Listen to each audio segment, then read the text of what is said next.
Because the last movie had to, he had to build up into being Spider-Man, and this one he starts off being Spider-Man, and he's really good at being Spider-Man. He is a virtuoso at Spider-Man-ness.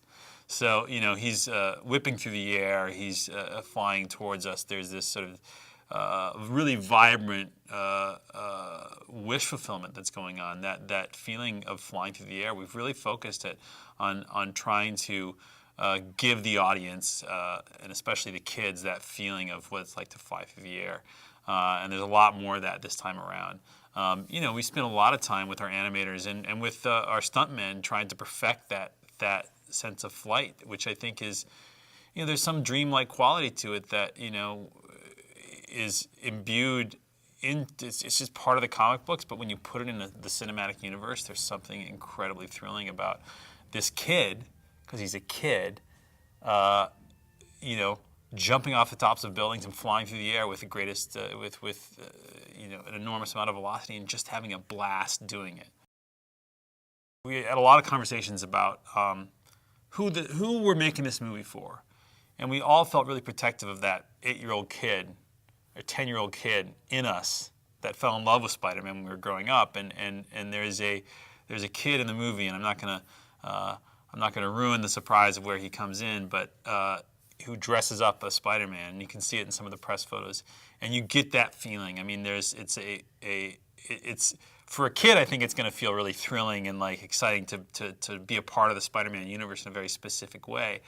But for all of us, you know, being a kid is a universal experience. We've all been there. We all understand those feelings of wonder and awe and excitement, and that's really elemental. It's a very big part of the foundation of Spider-Man and what gives it its appeal.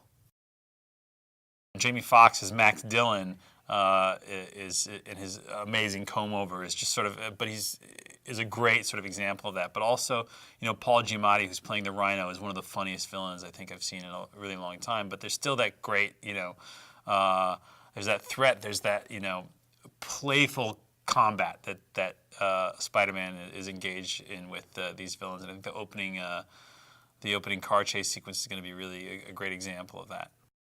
Electro is one of the most cinematic villains that you can imagine because, you know, he glows. He has the power of electricity, and he's really godlike. And when, you know, you're trying to come up with an interesting movie, you want that story to tell. I mean, the adversaries, the obstacles that you have to put in front of Spider-Man's way, you know, they become greater and greater. And you know, Spider-Man is really, like I said before, Spider-Man is really good at being Spider-Man. How are you going to come up with a foe that's got enough chops to give him a run for his money?